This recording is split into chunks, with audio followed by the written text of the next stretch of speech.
I want to preface this video by just saying that most of it was shot with my phone, but normally I try and shoot most of my videos with this camera, my 70D, and then just kind of fill in the rest with my phone. On this particular trip, that didn't really work out. It was a last minute trip and I kind of just threw a bunch of gear into my day pack. This camera was all kind of shoved in the bottom, wasn't easy access. Ultimately, the camera that gets used is the one that's most readily at hand. On this trip, that was my Samsung phone. A few days after my last video, the one where I went to Dalat and went over the waterfalls, I made it to Ho Chi Minh City. I didn't actually stay in Ho Chi Minh City all that long.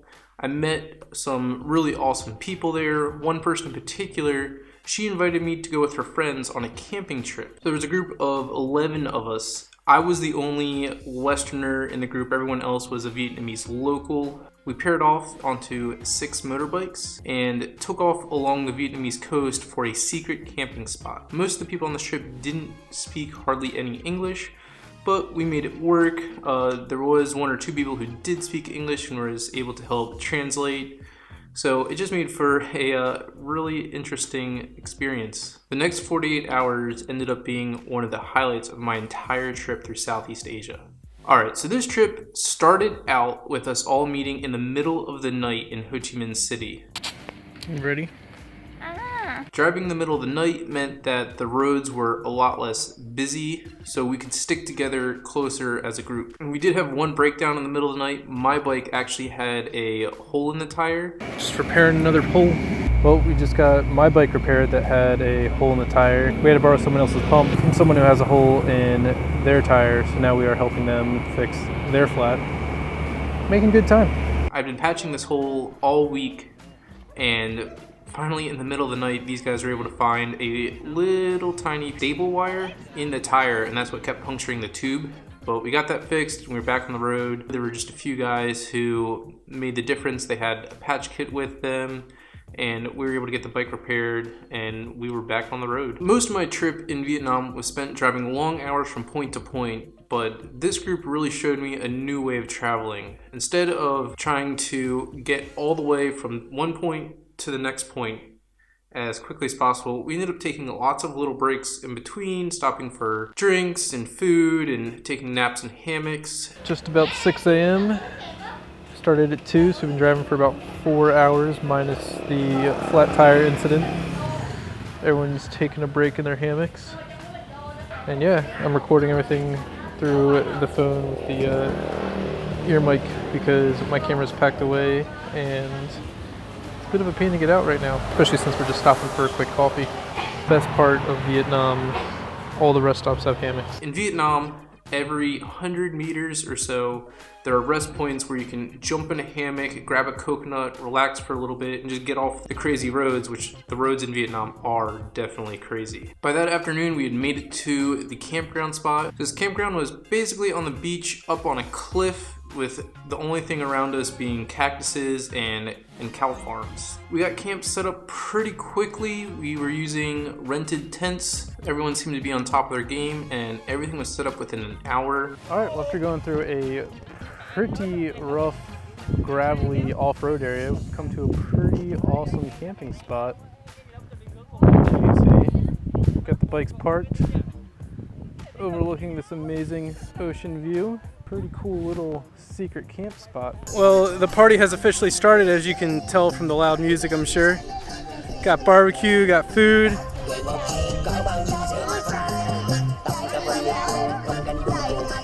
Everybody's having a great time. Bit windy, a little concerned about our fire.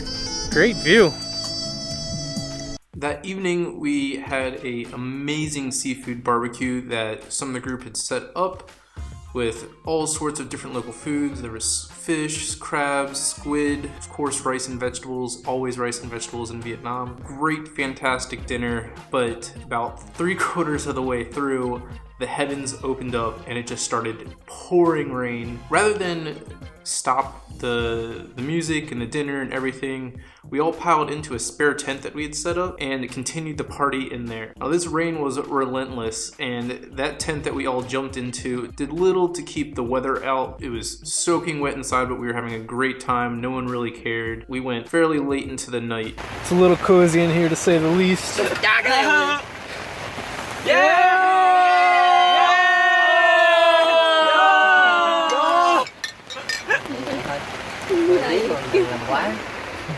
After a night of really wet sleeping in the tents, we woke up to a beautiful morning. Everything was still soaked though, so we decided to go on a hike while everything dried out.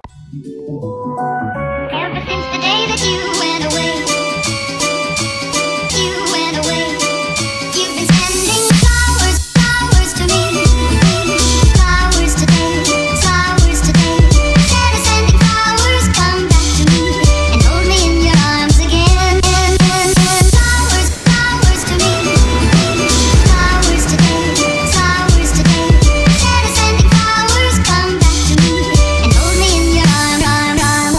Sending flowers to me, send me no flowers today, instead of sending flowers, come back to me and hold me in your arms again. You've been sending flowers to me, send me no flowers today, instead of sending flowers, come back to me and hold me in your arms again. Ever since the day that you went away, ever since the day that you went away, sending,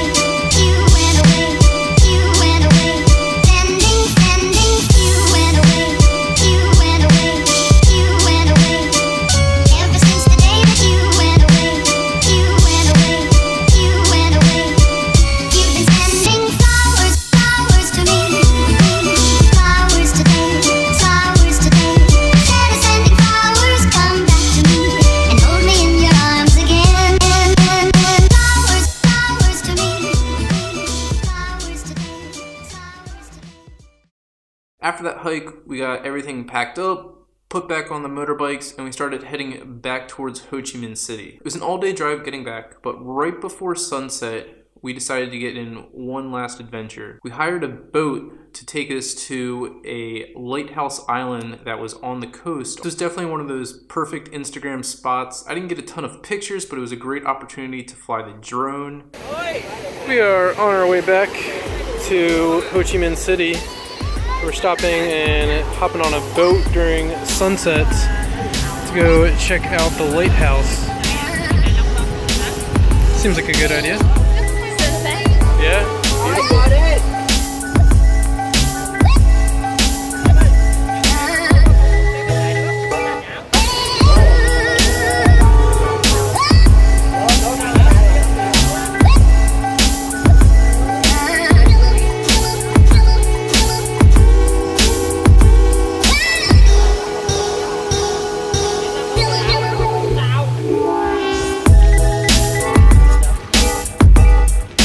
It's like an aquarium.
the drive back was pretty wet. The whole theme of this weekend ended up being a very wet weekend. There were frequent heavy rainstorms all throughout. That didn't stop us from having a good time. I made some lifelong friends with this group. I can't thank them enough. Like, their hospitality was an 11. Vietnamese people in general are just so accommodating and are the perfect hosts in any situation. This was a once in a lifetime type of experience that most travelers don't ever get to see. Now, that being said, these lifelong friends that I've made have offered to take other people that I know on similar trips. So if you're interested in doing something like this, let me know in the comments below and I can help connect you with these guys if you're doing a trip through Vietnam. And of course you have to be in that Ho Chi Minh area where they live, but they would love to take you on one of these really personalized camping trips that they do quite frequently. Alright, so that pretty much wraps up my entire trip through Vietnam. I'll follow up this video with kind of a montage video of the whole trip. If you want to learn more about my experiences through Vietnam or the other places that I've been on this 6-7 month long trip, I have a couple places for you to check out. Facebook, I have a Facebook page, the link's down below. I have lots of like little interim videos up on Facebook. Also, for every leg of this trip, I've been posting up stories on Instagram that you can check out. The way I tell these stories is a little bit different than the way Instagram stories. Just check it out, you'll see what I mean. It's kind of interesting. I'm doing something a little different there. Oh, and on my website, I have articles going up on how to travel a little differently than the average tourist or backpacker. They're not so much specific places on where to go, like specific hotels or specific beaches or anything like that, but it's a more of a general scope of how to travel effectively through Southeast Asian countries. Right now, I just released a 3-part Thailand guide. It's very different from your typical sort of travel guides that you see online. I don't get into specifics, but give you kind of a general scope of what to hit so that you can kind of make your plans within that. All right, well, if you like this video, thanks for watching. If you didn't like this video, still thanks for watching.